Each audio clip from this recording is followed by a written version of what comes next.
දවසක් හොයනට. ඔන්න අදත් මම ඔයාලට අලුත් කතාවක් අරගෙන ආවා. ඉතින් අද කතාවට යන්න කලින් මගේ YouTube නාලිකාව subscribe කරලා පියාගන්න කියන ආදරෙන් ඉන්නවා. හරි, එහෙනම් අද අපි කතාවට යමු. මගේ නම ජානකි. වයස අවුරුදු 33යි. මම පොඩි කාලේ ඉඳන් හැදුණු පරිසරය ගැන මතුවන අත්දැකීම් ගැන මම මේ ඔයාලට එක කියන්න යන්නේ. ඉතින් මේක ඇත්තටම මගේ මේ ජීවිත කතාවයි. ඉතින් තාත්තා නැති වෙනකොට මට වයස අවුරුදු 14යි. අම්මයි මමයි එදා එනන් ජීවකුණේ අඟහියකම් වලින් අසරනවා. සමහර දවස්වලට වේල් ගැන බඩගින්නේ නිදාගත්ත වාර අනන්තයි. මගේ බඩගින්නට අම්මා හතර වටේටම ගිහින් කොහෙන් හරි කන්න වේලක් හොයාගෙන මගේ බඩගින්න නිමා දැම්මා. හැබැයි හැමදාම මේ පව ගෙවන්න බැරි බව අම්මා දැනගත්තා. අම්මා උදේට කඩවල් වලට ඉදියාප්ප හදලා දැම්මා. ඔහොම ඉන්නකොට අයිලපු ගමේ කඩේ මුදලාලි අපි රම්බකින් නිතර හොයා බැලුවා. දවසක් මාත් එක්ක කඩේට ගිය වෙලාවේ කඩේ මුදලාලි අපේ අම්මගේ අතින් අල්ලගෙන සල්ලි වටියක් බුදි කරලා දුන්නා. එදා ඉඳන් කඩේ මුදලාලි හමස් වරුවරට අපේ ගෙදර එන්න දැත්තා. එනකොට මට කඩජෝරු මල්ලක් ගෙනත් දෙනවා අද වගේ මතකයි. මාව එළියේ තියලා මුදලාලි අම්මයි කුස්සියට රින්ගුයි අම්මට කරන්න දෙයක් නැති කම නිසායි.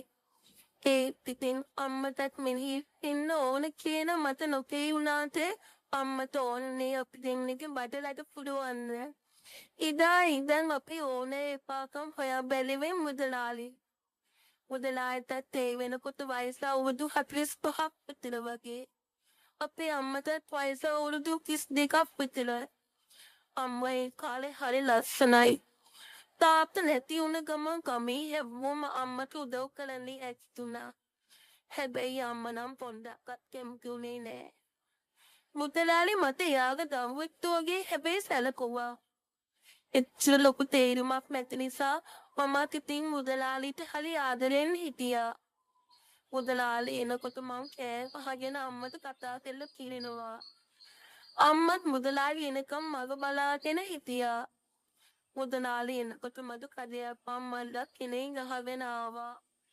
මමත් ඉතින් ඒ මල්ලට ගොඩාක් රැවටුණා. මුදලාලි එනකොට හැමදාම මට කඩේ ගිහින් මොන හරි ගේම් කියලා සල්ලි දුන්නා. මාත් ඉතින් මුදලාලි සල්ලි දුන්න ගමන් කඩේ දුවනවා. එතකොට අම්මයි මුදලාලි ගෙදර තලින් එනවා. මම එන්නකොටම ආයේ මුදලාලි යනුන ලෑස්ති තියෙනවා. අම්මා මුදලාලි එක්ක ගොඩාක් හරි සතුටින් කාලය ගෙවුවා. අවුරුදු 2-3ක් යනකොට මුදලාලි මගේ ඇත්තටම බාප්පා වුණා. කොහොම ටික යනකොට බාප්පා ටිකක් බොන්න පටන් ගත්තා. ටික දවසක් යන්න කලින් බාප්පා බීගෙන ඇවිත් අම්මට නිතර කෑ ගහන්න පටන් ගත්තා. අම්මත් බාප්පා එක්ක හොඳටම රණ්ඩු කරන්න පටන් ගත්තා. ඔහොම ටික දවසක් යනකොට බාප්පට අම්මව පේන්න බැරි වුණා. එතකොට මට වයස අවුරුදු 19ක් විතර වගේ. මටත් කීයක් හරි හොයාගන්න පුළුවන් නිසා මම ප්‍රස්තාවක් හොයන්න දැක්කා. ඊට පස්සේ මගේ යාළුවෙක් කියලා මං ගාමන්ට් එක වැක්ට ගියා. ඒ ගිය දවසේ ඉඳන් බාප්පා අම්මට දොස් කියන්න පටන් ගත්තා. මං දවසක් වැඩට එනකොට අම්මට හොඳටම ගුටි දීලා අඬන්න හිටියා. ඊට පස්සේ කිසිම හේතුවක් නැතුව මට ප්‍රස්තාවට යන්න එපා කියලා අම්මා කිව්වා. ඒක මට හිතා ගන්න බැරි වුණා ඇයි මේ බාප්පා මාව ප්‍රස්තාවට එවන්න අකමැති කියලා. අම්මගේ කේමට මං ප්‍රස්තාවෙන් ණයෙන් නොනා. දවසක් හැන්දේවේ බාප්පා ස්තෝපිය වාඩි වෙලා හිටියා. මං කවුසෙන්ගපතු හොදගන්න නිදට ගියා. නිද ළඟ කරු ඉටිකොලයක් හැදලා තිබුණේ. මමත් ඉතින් දියේ රෙද්ද පිටින් ඇඟ උල්මින් ඉන්නකොට ඉටිකොලේ අස්සෙන් බාප්පා බලාගෙන හිටියා. මං එහෙම කවල් එක ඇඟට දාගෙන බලනකොට බාප්පා හරියට ගෙට දෙව්වා. ඇත්තටම මට එදා ඇච්ච හිතුණා. ඒත් ඉතින් මට ඒ ගැන අම්මට කියන්න බැරි වුණා. මොකද අම්මා බාප්පට ආදරෙන් නිසා මම මොනවා කිව්වත් අම්මා පිළිගන්නේ නැහැ කියලා මං දන්න නිසා. දවසක් මං යාළුවෙක් ගෙදර ගිහින් එනකොට අම්මා ටවුන් එකට ගිහින් තිබුණා. මට හිතාගන්න බැරි වුණා ඇයි මේ හදිස්සි අම්ම ටවුන් එකට ගියේ කියලා. හැබැයි මම එනකොට බාප්පු ගෙදර දොරකට වෙලා බලාගෙන හිටියා. මමත් ඉතින් වචනයක්වත් කතා නොකර බිම් බලාගෙන ගිට ගියා. හැබැයි මම ගෙට ගියේ හරි බයෙන්. මොකද ඉදා බාප්පු මන් දිහා බැලුවේ කැත විදිහට. මම නිහෙම්ම ගෙට ගිහින් වත්තු කෝප්පයක් පක් කරගෙන බොන්න හදනකොටම බාප්පා මතු පිටිපස්සේ මම බැරිලා බලනකොට බාප්පා මගේ ඇඟි ගෑවි නොගෑවි මගේ පිටිපස්ස හිටගෙන හිටියා. මොකද මේ යාළුවනේ ඔබ දන්නේ මං කවුද කියලා? කොහොමද දැනගත්තේ එදා නානපතු බලා හිටිය දවසේ? දැනගත්තා නම් හොඳයි. මේ බනුස්සයෝ මම මේ ඉවසගෙන ඉන්න මේ අම්මා නිසා. නැත්තම් මම දන්නවා කරන දේ. ඔබ මට කට ගහගෙන නෝද? ඔබ මොනවද දන්නේ මට කරන්නේ? දැන් කරපන්. ඔබ දැන් කරපන් ඉතින්. මටත් උන ඔබ කරන දේ බලා ගන්න. ආකෙත වියන් මනුස්සයෝ. නෑ ඇයි ඔබ මොනව කරන්නද? මේ හොඳටම කට වැඩි. ඔබ දැනලානේ මම ඔබට කරන දෙයි.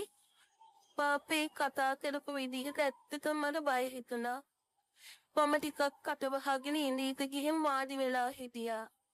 බාප්පත් දත් මිටි කාගෙන යන්න ගියා. හැබැයි මට ඉදා හිතුණා බාප්පා නිකන් එන්නේ නැහැ කියලා. ටික වෙලාවක් යනකොට අම්මත් ගෙදර ආවා. ගෙදර මම අම්මට බැලගෙන ගියා. අම්මා මෙලෝඩියක් දැන් නැතු මොකද මේ වෙලාව තියෙන්නේ? එකෙක්වත් ගෙනුවද? ඒක ආපු ගමන් කඩපරිමි. අය මොකද කියපන්? මොකද කියන්නේ? කියන්නේවත් නැතුව ගමන් යනවද? අනේ මේ හවපම් බාප්පා මත් රුපියල් 5000 දුන්නා. ඔබට මට රිදි ගන්න. මමත් ඉතින් දුන්නලම ලෑන්ස් තුනා. මේ මිනිහ ආයේ සල්ලි දෝ කියලා. ඒ බෙදේ මටත් ඉතින් අම්බට කියන්න හිතුන්නේ ගෑ. මොකද ඇත්තටම අපි යන්තම් බට බේලක් හොයාගන්නෙක් විතරයි ජීවත් වෙනවා කියලා කරන්න නිසා. එදත් අම්මද බාප්පගේ හැසිරීම ගැන මට කියාගන්න බැරි අම්මා. අම්ම එනකොට අම්මටයි මටයි අඳින්න ඇඳුම් ටිකක් ගෙනත් තිබුණා. මට ගෙනාපු ඇඳුම් අඳිනකම් අම්මට බලන් ඉන්න බැරි වුණා. අම්මගේ අල්ෆාව නිසා මං ගෙනාපු ඇඳුමක් ඇඳලා බැලුවා. කොහොම ටික දවසක් යනකම් බාප්පා මගේ හිදියා බැලුවේ අමුතුවට. මමත් බාප්පා දිහා බැලුවත් පිටස්තර මනුස්සෙන් බලන විදිහට. දවසක් අම්මා පුතේ මට පාස්පෝර්ට් එක හදන්න ඕන. රට යන්න ඕන කියලා මට කිව්වා. ඇත්තටම අම්මා එකපාරට මෙහෙම වෙනස් වෙන්නේ ඇයි කියලා මට හිතාගන්න බැරි වුණා. හැබැයි බාප්පා අම්මා රට යවන්න හැමතැනම තියෙන ඒජන්සි වලට කතා කළා. ඊවෙනේ මට හිතුනේ ඇත්තටම අම්මව රට යවන්න උනනාව තියෙන බාප්පට කියලා.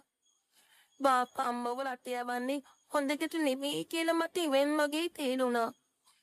ඔය කාලේගේ මගේ පස්සෙන් කොල්ලෙක් ආවා. ඒ කොල්ලට වයස අවුරුදු 27ක් විතර වගේ හිටියේ. බාප්පට තියෙන අකමැත්ත නිසා මං ඊ කොල්ලත් එක්කම කතා බහ කළා. අපි දෙන්න ගොඩාක් වෙලාවට හවස කුම්කහවයක වාඩි වෙලා කතා කළා. ටික දවසක් යනකොට බාප්පට අපේ සම්බන්ධය ආරංචි වෙලා තිබුණා. ඒ වෙලේම බාප්පා ගෙදර ඇවිත් අම්මට මේ ගැන කියලා තිබුණා. මම මේ අවුරුදු ගානක් උඹලා වගේ මේස නිසා හත් වුණා කියලා අම්මට දොස් කිව්වා. මමත් ඉතින් ඒ වෙලේ තිබුණු කේන්තියට බාප්පා එක්ක හොඳටම බඳ වුණා. මේ ප්‍රශ්නේ එන්නම වැනි වුණා. මට හිතාගන්න බැරුණා මොකද්ද මම කරන්නේ කියලා. හස්සාවකට යන්න දෙන්නේ නෑ බාප්පා ගැන ලොකු බලාපොරොත්තුවක් තියාගෙන නිසා කියලා මට තේරෙන්න පටන් ගන්න තිබ්බේ. මේ මොන වුණත් බාප්පට ඕනේ අම්මව රටේ වල මාව තනියෙන් තියාගන්න කියලා මට හොඳට තේරුණා. අම්මා ඒ වෙනකොට පාස්පෝර්ට් සහ අවශ්‍ය දියකිවලි ඔක්කොම ඒජන්සි එකට බාර දීලා තිබුණේ. අම්මා බාප්පා යුකරයි විශ්වාස කළා. හැබැයි මට ඒ විශ්වාසය ගැන තිබුණේම අමුතුම බයක්. අම්මට මං කොහොම තේරුම් කරත් අම්මා පිළිගත්තේ බාප්පව. බාප්පගේ නපුරුකම නිසා මං අම්මටත් හොරෙන් අර කොල්ල හම්බ වෙන්න ගියා. දවසක් හදිස්සියේ මං එහෙම එයාව හම්බ වෙන්න යනකොට ඊ කොල්ල වෙන කෙල්ලෙක් එක්ක බයික් එකේ ඉඳගෙන උකුළු මුකුළු දාගෙන යන හැටි මම මොලේ ස්පෙෂල්ලි දැක්කා. ඒ දැක්කම මට මං දැනම කලකිරුණා. ස්නිවිතී කවදාවත් මෙහෙම අන්තසට මේවී කියලා මං හිතුවත් නැති අත්තමට මගේ ඩයිවී ලියලා තිබුණා. ඔය ඉන්න අතරදී තමයි අම්මා රට යන්න බීසාවේ. බාප්පා ඉක්මනට ඒ දේවල් ගැන බලලා අම්මව රට යවුවා. අම්මා රට ගිය දවසේ ඉඳන් මම හිතේ පුදුම බයකින්. ඒත් ඉතින් මොනව කරන්නද කියලා මට හිතා ගන්න බැරි වුණා. අම්මා ඉතින් මාව බාර දීගේ බාප්පට ඇත්තටම මට හිතුණා හරියට උකුගෝඩුව බාර දුන්නා වගේ වැඩක් තමයි අම්මා කරලා ගියේ කියලා. ඉතින් ඊට පස්සේ හැමදාම පොකේ දැයට මට නිදා ගන්න උලේ බාප්පලාලම. මොකද අම්මට රට යන සල්ලි මදි නිසා ගෙදර තිබ්බ ඇඳ පුතු විකුණන්න උනා. ඉතින් මම ඉඳලත් ඇඳත් විකුණන්න උනා. බාප්පා සමහර සමස්තරට මම නිදා ගන්නකම් මගේ දිහා බලාගෙන ඉන්නවා කියලා මට තේරුණා. ඒ දවස්වල මගේ ඇඟේ කිරිපෙරුවිට මම නිදාගත්තා. ඊත් මම පාප්පට වචනකින්වත් මොනලක් නොදෙයි හිතේට බාප්පා නිතරම මං ගැන හොයා බැලුවේ මාව සහේත ගන්න කියලා මට හිතුණා. හරියට මාන්සියක් යන්න කලින් බාප්පා මාන බලපු බුදුල ලාභ කළේට මට හිතා ගන්න බැරි විදිහට. ඉතින් දවසක් මහා වර්ෂාවේ මං නිදාගෙන ඉන්නකොට බාප්පා මගේ ළඟට ඇවිත් මාව හිමින් හීතලේ තුරුල් කරගත්තේ මගේ ආශාවන් සතුටු කරමින්ය. බාප්පා හිමින් මාව තුරුල් කරගන්නකොට ජීවිතේ කවදාවත් මට ලැබුණ නැති ඒ උණුහුම දැනෙනකොට මගේ ඇඟේ වැටුනේ බලන් ඉද්දිම. ඒ හීතලේ බාප්පා මාව හිමින් ගෙනියම් කරනකොට මං කෙඳිරි ගෑවේ මට ඉවස ගන්න බැරි කම නිසා. බාප්පා මාව හිමින් ඇඳේ හාන්සි කරගත්තේ බාප්පගේ අවුරුදු ගානක ආශාවන් සතුටු කරගන්න සූදානම් වෙන ගමන් කියලා මට තේරෙන්න වෙලා කියන්නේ.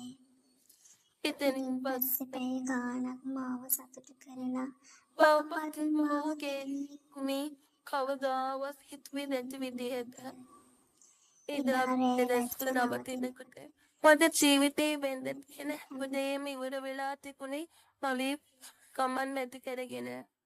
ඇඳෙන් නැගිටලා බලනකොට මාප්පා මාව බදාගෙන ඉන්න හැටි දැක්කම මට ජීවිතේම කලකිරුණේ මගේ අසන්න කමට. හැබැයි එදා බාප්පා සතුටින් මගේ වුණ ආයෙ ලන් කරගෙන අදින්දම් මගේ කියලා ඇඳේ හාන්සි කරගත්තේ ආයෙත් පාරමාව උම්සුම් කරමින් යයි. පවදා උදේ වම නැගිටලා එළියට එනකොට මට හෙන මෝසලකමක් දැනුනේ. මම අම්මට ජෝයු නාකියද මටම සාප කර දැනින්. ඉදායින් පස්සේ හැමරේම පහන් වුණේ මම බාප්පගේ තුල්ලේ නිදිවත් නැගමන්ද. මාසල නන් ගෙවිද ගියා.